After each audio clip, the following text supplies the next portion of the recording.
امریکہ کا قومی قرض پہلی مرتبہ $40 ٹریلین سے تجاوز کر گیا۔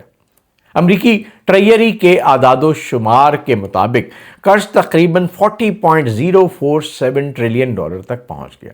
ذرا تصور کریں، $40 ٹریلین یعنی 40 کے بعد 12 صفر، اور یہ صرف ایک عدد نہیں ہے ویورز۔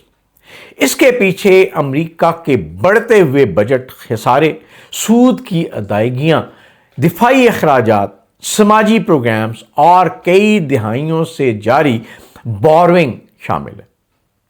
رائٹرز کے مطابق جولائی میں امریکی بجٹ خسارہ تقریباً $432 ارب تھا، جبکہ قرض پر سود کی ادائیگی وفاقی بجٹ کے سب سے بڑے اخراجاتی شعبوں میں شامل ہوتی ہے، بالکل ایسے ہی جیسے پاکستان کے بجٹ کا ایک بڑا حصہ قرض کی ادائیگیوں میں جاتا ہے۔ اب سوال یہ ہے کہ $40 ٹریلین کا قرض امریکہ کو دیوالیہ کر دے گا؟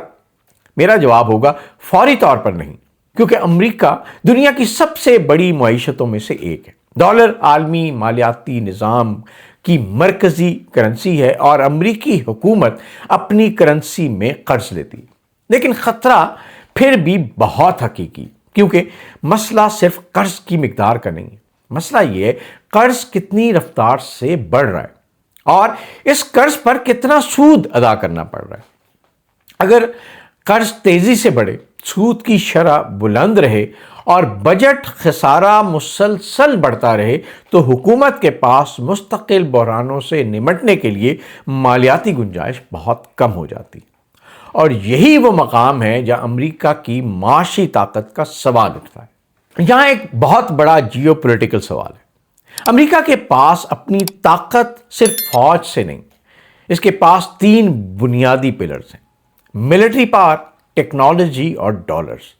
اگر ان میں سے کسی ایک پلر پر دباؤ بڑھتا ہے تو اس کے اثرات عالمی سیاست پر پڑ سکتے ہیں، اور آج امریکہ ایک طرف ایران کے خلاف معاشی جنگ چلا رہا ہے، دوسری طرف چین کے ساتھ اقتصادی مقابلہ کر رہا ہے، اور تیسری طرف دفاعی اخراجات ہیں جو بڑھتے چلے جا رہے ہیں، اور اس وقت قومی قرض $40 ٹریلین سے تجاوز کر چکا۔ لہٰذا ہمیں یہ نہیں کہنا چاہیے کہ امریکہ ختم ہو گیا، یہ ایک غیر سنجیدہ نتیجہ ہوگا، بلکہ درست بات یہ ہوگی کہ امریکہ اب بھی انتہائی طاقتور ہے، لیکن طاقت کو برقرار رکھنے کی قیمت مسلسل بڑھ رہی، اور یہی آنے والے برسوں کا اصل سوال ہے۔